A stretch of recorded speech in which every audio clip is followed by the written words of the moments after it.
যাত্রাপথেই আমরা আবার নামলাম একটু বুদ্ধিজীবীদের সাথে দেখা করার জন্য। তো এদের বিষয়ে আমি কিছু বলতে চাচ্ছি না, যা বলার সেটা আমাদের রনি ভাই বলবে। রনি ভাই, say something about this place. রাতের বেলা জার্নি করতেছি, প্রথমত মজা লাগতেছে, জীবনের প্রথম যে রাত 4টা বাজে ভাই ছোট ভাইদেরকে নিয়ে বেরোইছি। আর যাত্রাপথে বুদ্ধিজীবীদের কাছ থেকে একটু বুদ্ধি নিয়ে যাচ্ছে। রাজুর বেশি বুদ্ধি দরকার, সেজন্য রাজুরে নিয়ে আসছি, সাথে মানিক চান খাইতে যাবো, মানিককে নিয়ে আসছি। মানিক তুই কিছু কর। হ্যাঁ, আসলে আমরা বিরিয়ানি খাওয়ার জন্য যাচ্ছিলাম, তো তাই ভাবলাম জাতির জনক বঙ্গবন্ধুরে কার মতো লাগতেছে? জাতির জনক বঙ্গবন্ধুরে স্বামী বিবেকানন্দের মতো বানাইছে, বঙ্গবন্ধুর মতো দেখা যায় ড্রেসটা। হ্যাঁ ভাই, এটাকে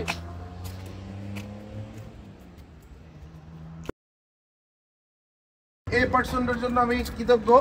বাংলাদেশের first concert after freedom, first কনসার্টটা সেই করছিল এবং সেই অনুদান বাংলাদেশের জনসাধারণের জন্য তুলে দিয়েছিল অনেক বড় একটা। George Harrison, he is the vocal of Beatles, the great Beatles. আচ্ছা, ওনারা কি দুই একজন জীবিত আছে না সব মারা গেছে? সব মারা গেছে। মানিক মিয়ার প্রশ্নের উত্তর পেয়ে গেলাম আমরা। Everyone is my favourite from this row. এগুলো তৈরি করছে কে ভাই? দেয়ার্স মাওলানা ভাসানী। ইয়েস, আমাদের টাঙ্গাইলের গর্ব।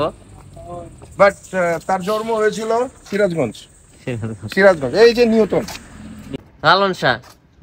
সব লোকে কয় লালন কি জাত সংসারে, লালন কয় জাতের কি রূপ, লালন কয় জাতের কি রূপ, দেখলাম না এই জীবনে। সব লোকে কয় লালন কি জাত সংসারে।